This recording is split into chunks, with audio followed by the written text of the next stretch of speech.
You probably came because you actually know who Michael Oren is, right? So, the introduction's a bit not terribly necessary, but we'll go through it anyway, I guess. Michael Oren is a very well-known Israeli historian of Middle Eastern history. Received his PhD from Princeton University, educated at Columbia and Princeton, I believe. Made Aliyah in 1979, taught in 1982 in Lebanon, was an advisor to Yitzhak Rabin, and is now a senior fellow at the Shalem Center.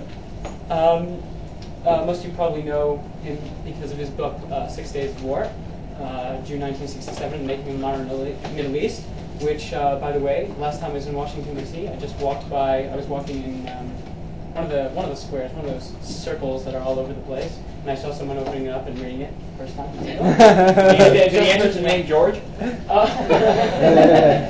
but actually it's been written that it was very made a big influence on him. Anyways, it's Michael's new book, Power, Faith, and Fantasy. It's just recently come out, which I have not read. I have to be honest. But Ariel Beery has created a Facebook group.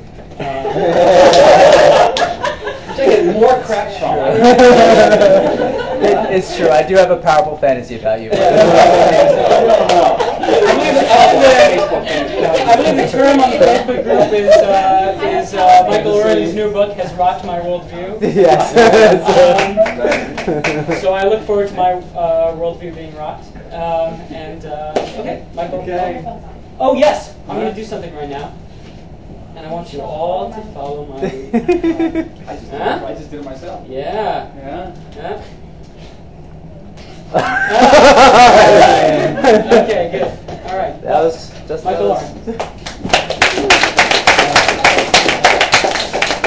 So I'm going to give my whole lecture tonight in rap. Because, I don't want to break the spirit here. Anyway, guys, thank you for having me. Ariel, Aaron, the Chevre, really. I'm going to start off tonight by reading some choice quotes from some publications, a variety of publications that appeared in the last few years. How many people read the New York Review article by Tony Judd at New York University? The alternative view, Israel the alternative. Tony Judd, one of the leading historians of modern Europe, the head of the Remark Center at NYU, fabulous writer, by the way, pains me to say. Wrote an article, this is back in 2003, which about thinking the unthinkable, as if it was the first time they ever thought of. That's where he proposed that really the notion of a Jewish state its time had passed. And he proposed creating a binational state, and I'll read to you from his article. The problem with Israel in short, is not, as sometimes suggested, that it is a European enclave in the Arab world, but rather that it arrived too late. It has imported a characteristically late 19th century separatist project into a world that has moved on, a world of individual rights, open frontiers, and international law.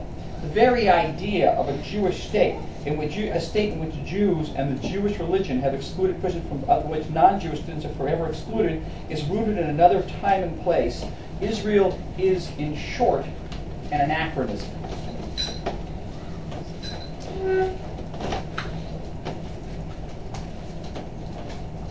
Israel itself is a multicultural society in all but name, yet it remains distinctive among democratic states in its resort to ethno-religious criteria to which to denominate its rank and its citizens.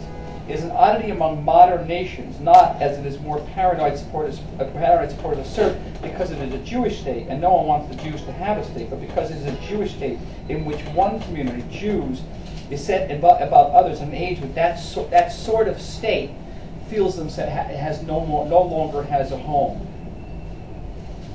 And then we skip ahead a few years to 2006 to a film, which probably a lot of you have the misfortune to see, called Munich. Some people have seen Munich, the film. And really, that's it? Let's go see Munich. Yeah, of course. Of course not. Of course not. Okay. Then you get to part of the script. This is from the script. All scripts are downloadable on the internet, and this is really the ultimate moment in the Munich script, where the author of the script, Tony Kushner, who was also the author of Angels Over America, classmate of mine, had signed a petition basically denouncing Israel and has suggested in further his writings that the creation of the State of Israel was an historic mistake, was an error. And Tony Christian, I didn't name Tony. What is that? Tony Duke, by the way, of course, is also Jewish. He's a European originally.